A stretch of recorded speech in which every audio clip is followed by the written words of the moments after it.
Hello, and thank you for joining our audit and assurance tuition. My name is Adam Agbate, and your tutor for this paper. In this very first syllabus area, we want to look at the concept and need for assurance. As an overview, we'll be looking at a brief introduction video to audit. Before that, I would give you an advice on how to pass this exam, a very straightforward one. Then we'll look at the meaning of audit and assurance. What does it mean to say we have an audit? How about assurance? Then the statutory audit, which is a regulatory requirement. And then we'll also look at the non-statutory audit. We'll also be looking at international standards on auditing, how the standards are set. So the standard setting process, who regulates the standard. And if you recall in our earlier introduction video, we saw these in the examinable document. There are several ICAs that we must understand. Then we'll end our lesson with some current issues. Great. So let's begin by looking at how to pass the exam. This is a professional exam, and the very straightforward advice as tutors will give you is that you must practice a lot of questions. It is not enough to just study the knowledge. You must apply this knowledge to several questions. So advice is that at the professional exam level, the key to passing is question practice. The key to passing, the key to passing is question practice. You must practice questions to pass this exam. It's as simple as that. So practice, practice, practice. Great. Now I want to introduce to you some quick video on the one is a history of audit, a brief history of audit, and also to let you have a look at some of the top auditing firms in the world. So let's begin with the history of audit. So please pay attention and watch this video. I'm taking this video from YouTube.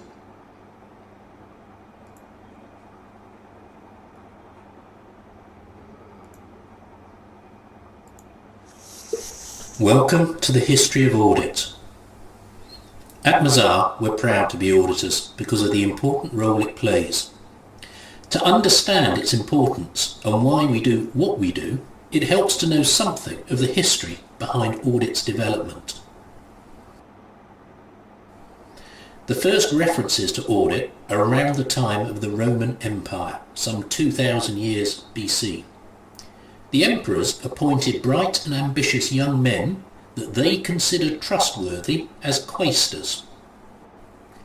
The quaestors were sent to the corners of the Roman Empire to ensure the governors who ruled the provinces were spending the money that Rome had sent correctly, the assets that money had bought were protected and looked after and existed, and importantly that the taxes the governors were due to collect and send to Rome were being collected and were being sent to Rome without the governors taking a slice off the top.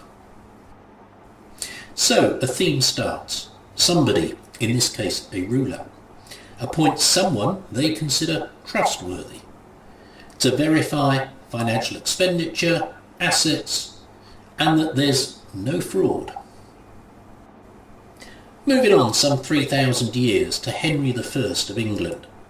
It was Henry I who first used the word audit, which actually means to hear. Like the Roman emperors, he sent auditors to the corners of England to confirm that the barons who ruled on his behalf those areas were spending the exchequer's money as it should do, that assets again were protected, and that taxes were being collected and sent back to the king. So as you watch this video, I want you to pay attention to some of the terminologies. There has been the use of assets, there has been the use of taxes, there has been the use of audit. So pay attention to the terminologies. The key development, though, that created audit as we see it today was due to the Industrial Revolution in the late 1700s. For the first time, investors became part of the business process. But investors will only invest money in something they believe is safe and they understand. So they appointed people they considered trustworthy, often business associates and friends, to verify that the information being provided by the management, the people behind the potential business, was, well, to use modern terms, true and fair, something they could rely on. So again, pay attention. The use of investors who have put money in a business, and this business is managed by some other parties who are often the directors, or call it management. So management prepares account. These investors want these accounts verified. They want these accounts verified. Why do they want it verified? So they can rely on it. So they want a third eye to have a look at the figures and the information given to them by management. So let's continue. And then there was also the use of true and fair. True and fair.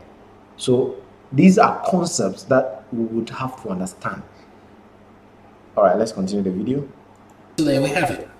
Audit today remains about this. Someone trustworthy.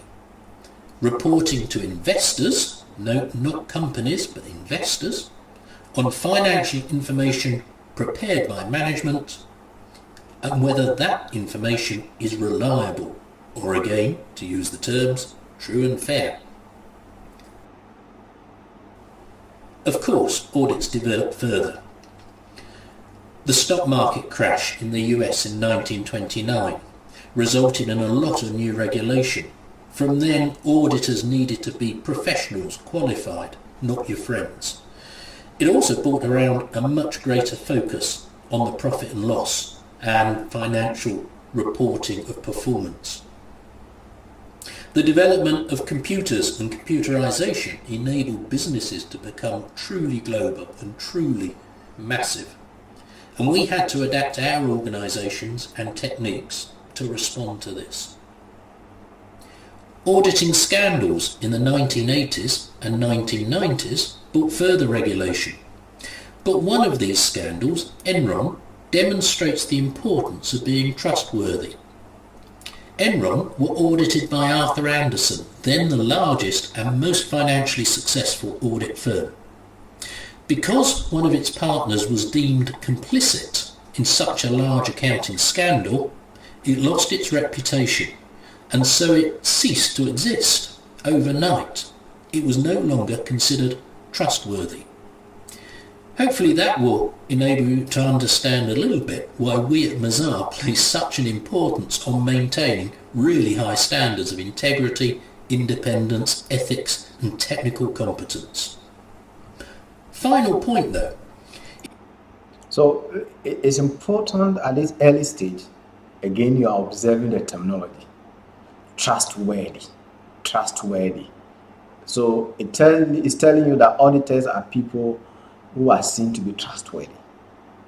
And by this report, there is emphasis of integrity, there is emphasis on independence, there is emphasis on ethics, moral behavior, and then again, there is emphasis on professional competence. They must be good at what they do. They must have knowledge of what they do, and they must exhibit that competence. So it's important that as we are about to start our lessons, we know these terminologies and the context within which we use these terminologies. So let's wrap up our video. Is that history has shown us we exist only because others, initially rulers, authorities, private individuals, and then investors, wanted us to be there. But they only want us if we are trustworthy. At Bazaar, we're proud to be seen as excellent auditors because we're trustworthy, because the role is so important. in the economic cycle and the operation of the world in many ways, and we're committed to keeping our standards at the very highest. So this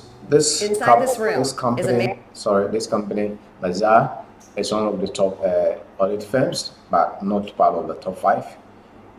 So let's go to our lesson again. The second video I want to play for you is the video on the top auditing firm. So let's have a watch.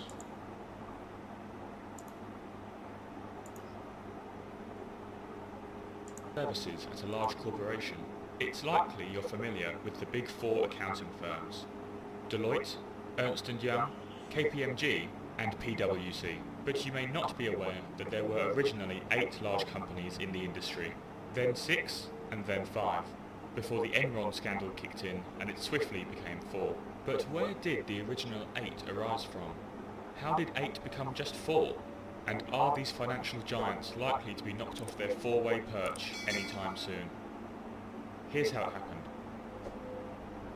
Most of us could name the current Big 4, but not necessarily the original 8 that dominated the accountancy industry throughout most of the 20th century, which included Peat Marwick Mitchell, Ernst & Winnie, Arthur Young, Deloitte Haskins & Sells, Touche Ross, Price Waterhouse, Coopers & Lybrand, and Arthur Andersen.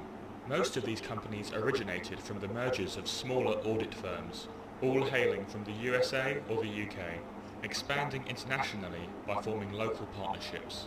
During the 1980s, Peat Marwick Mitchell merged with a smaller firm, Kleinveld Main Gardler, to form KPMG, while Ernst & Winnie merged with Arthur Young to form Ernst & Young, and Deloitte Haskins & Sells partnered with Touche Ross to form Deloitte & Touche, creating the Big 6 that we came to know throughout the 1990s.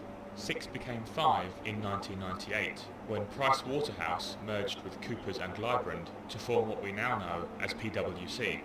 However, the Big 5 was short-lived, as 2001 was marked by the collapse of energy company Enron, the largest bankruptcy in US history. Enron was a company that had been hailed for its innovation and for years was known as a sure bet on Wall Street. But as the company pursued a strategy of aggressive trading throughout the 90s, Arthur Andersen was responsible for hiding the company's debts in outside entities, which eventually came to light once the dot-com bubble burst and energy trading became a hugely competitive market. The Securities and Exchange Commission began to investigate Enron and resulted in the firm's stock price falling over 99% in just over a year.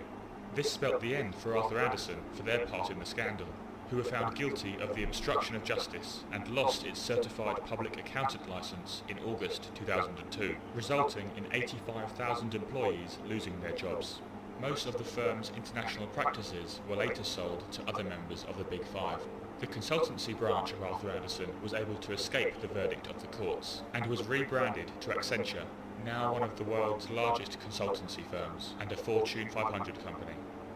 And so what had widely been known for decades as the Big 8 had now halved in size. With revenues in the tens of billions and employees in the hundreds of thousands, there's not much to choose between the current Big 4. Concerns have been raised about major accounting services all being condensed into such a small concentration of firms, leading to suggestions of collusion and corrupt practices. And also with the high-profile collapses of some of the UK's biggest companies, such as Carillion and Thomas Cook, the near future could see some much heavier regulations imposed across the industry. And that's how it happened. Like and subscribe to see more videos, and comment below with what you'd like to see next, and we'll show you how it happened. Thanks for watching. So these are very important videos. You can watch back again to have a deeper insight, but this is a brief to set you on the course. So our next area to look at is the meaning of audit. Okay, let's look at the meaning of audit. So we want to start by looking at what an external audit is. So the key word here is external audit, and we need to understand what external audit is for our exam. External audit is an audit engagement. So look at it, it's an audit engagement. It's an audit engagement.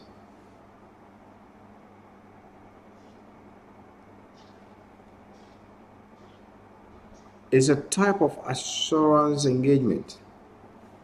So we're saying that external audit engagement, we are looking at an audit engagement, not any other engagement, an audit engagement. But most importantly, we say that it is a type of assurance engagement.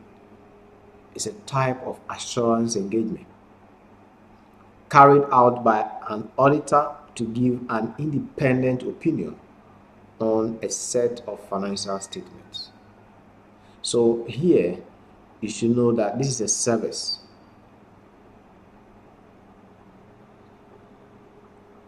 It's a service rendered by who? An auditor. Now, this auditor, we must understand, have to be independent.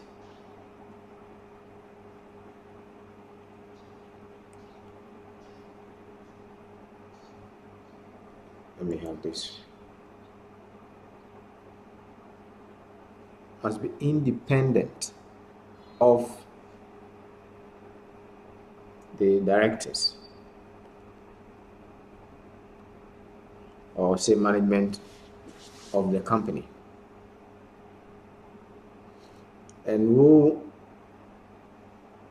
or what is the independent auditor giving? Is giving an independent opinion.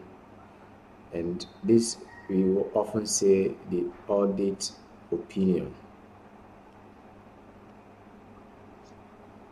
Is the audit opinion. Is giving an audit opinion. So this is the auditor's conclusion.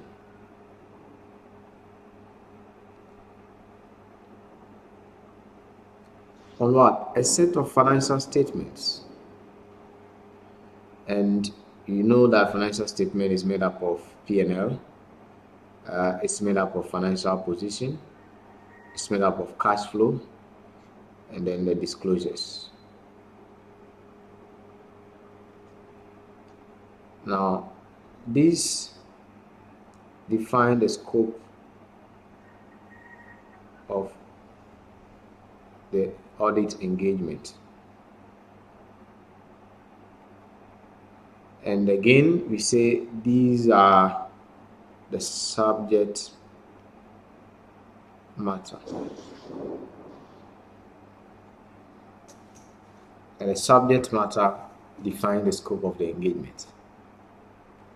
Again, I'm using some terminologies. I want you to appreciate these terminologies.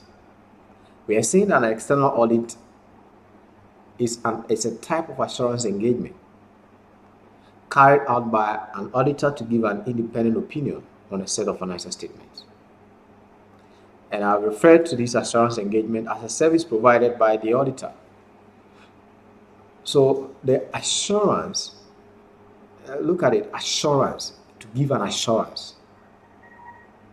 It means to provide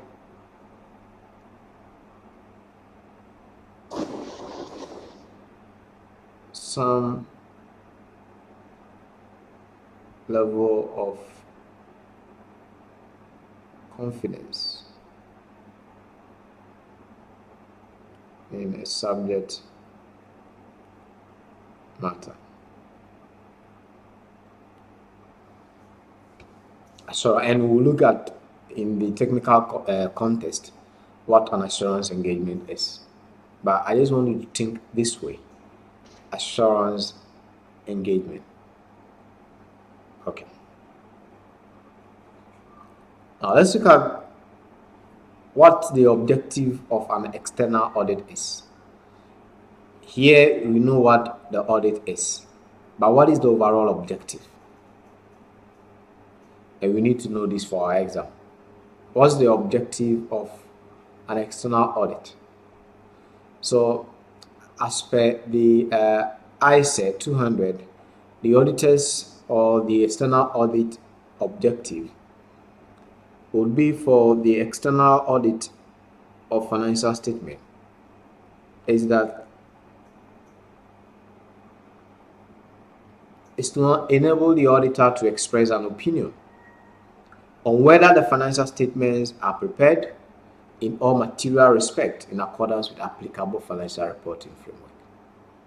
So look at it. Why? What's the objective, or say aim of external audit? So again, the focus here is on financial statements. And we're saying that the objective of the external audit of financial statement is to enable the auditor to express an opinion. Again, the auditor's conclusion. And again, we talk about the audit opinion on whether the financial statements are prepared in all material respects in every aspect of the financial statement, not some, every aspect of the financial statement in all material respects, whether these financial statements have been prepared in accordance with applicable financial reporting framework. So what then is applicable financial reporting framework? Now, framework can refer to as the financial reporting standards. Financial reporting standards. Now, framework can also mean conceptual framework for reporting.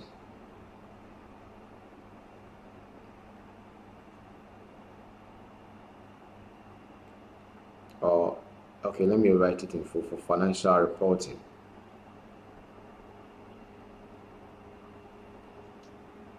Then we can look at the framework as other relevant laws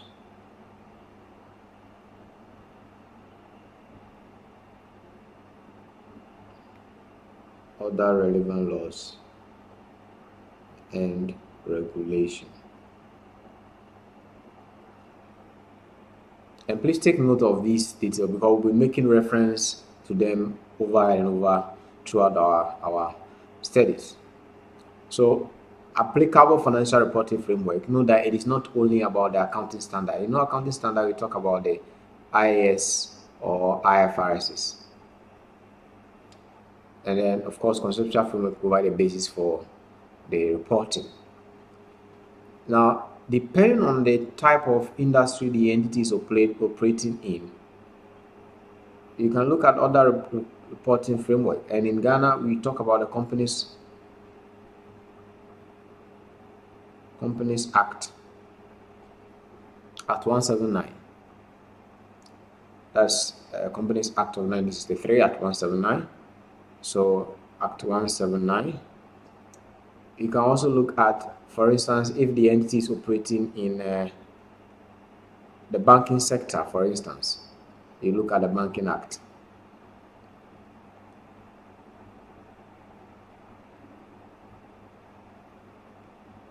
Or if it's an insurance company, look at the Insurance Act. Now,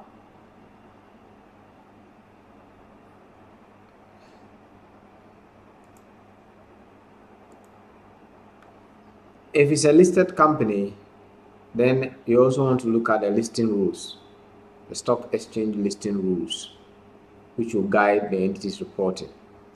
So it's important we know that the auditors work about examining or reviewing the financial statement.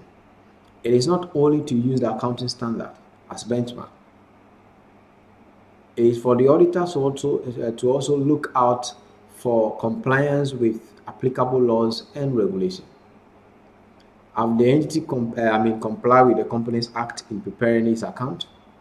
Have they comply with, for instance, Banking Act, the Bank of Ghana Act? Have they comply with listing rules? Have they comply with Insurance Act and so on? So it's important we know the overall objective of external audit.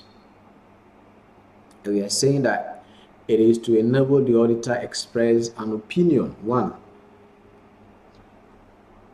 on whether the financial statements are prepared to, in all material respect, in accordance with applicable financial reporting framework. And this is a must know. Great. Again, under ICA 200, provide overall objective of the external auditor. So look at the difference. Here, we are talking about the objective of the external audit, the audit itself. And this one, we want to look at the overall objective of the external auditor. So what is the auditor's objective when they set out to audit? That is what this means. What is the auditor's objective when they set out to audit? Overall objective. And again, this is the must know. So this is being taken from ICA 200. It says that the overall objective of the external auditor is to obtain reasonable assurance. Reasonable assurance. Reasonable assurance about whether the financial statement as a whole are free from material misstatements. That's the second issue. Are free from material misstatement, whether due to fraud or error. So that's the third issue, whether due to fraud or error. Thereby enabling the auditor to express an opinion on whether financial statements are prepared in all material respect in accordance with applicable financial reporting framework, and to report on the, so you look at the fourth element, and the last one is to report on the financial statement and communicate as required by the ICA in accordance with the auditor's findings. So what it means is that the auditor would obtain assurance. So here, the auditor would obtain audit evidence. And as we progress, we will say that this evidence must be sufficient and appropriate. This evidence must be sufficient and appropriate. Now, the evidence will serve as the basis for the auditor's opinion, the auditor's conclusion. So, without sufficient and appropriate evidence, the auditor will be unable to express their opinion, or their opinion will not be valid. And that becomes a significant risk for the auditor, where the auditor have gone on to express an opinion without appropriate basis. It's an ethical issue as well. So here we are saying that the overall objective of the external auditor is to obtain reasonable assurance. Obtain what? Reasonable assurance as to whether the financial statement as a whole are free from material misstatement. Are free from material misstatement. So when we say a misstatement, it means that there's a problem, or there's something wrong with the financial statement. That is a misstatement. Then if it is material, it means that it's significant. It's a big issue to start with. And here we are saying that this confirmation is to know that the financial statement is free. There is no error in it. And it is not caused by fraud. So fraud and error is one area we'll be looking at and studying well to understand what is fraud and also to understand what is error and what is the auditor's responsibility when it comes to what fraud and error. And look at it, thereby enabling the auditor to express what? An opinion. And this opinion is expressed within the auditor's report. So to express an opinion as to whether the financial statement are prepared in all what material respects in accordance with applicable financial reporting framework. I already talked about what a financial reporting framework is. So to report. So to report. And this to report is in the auditor's report. Is the final product or output of the audit engagement. It's for the auditor to issue a report, which is the auditor's report, to the members of the company, the owners of the company, the shareholders of the company, not to the directors. So this overall objective of the external auditor is a must know, and this should carry us throughout our studies. And it's also relevant for the exam. Great. So now we would want to look at what a statutory audit is and what a non-statutory audit is.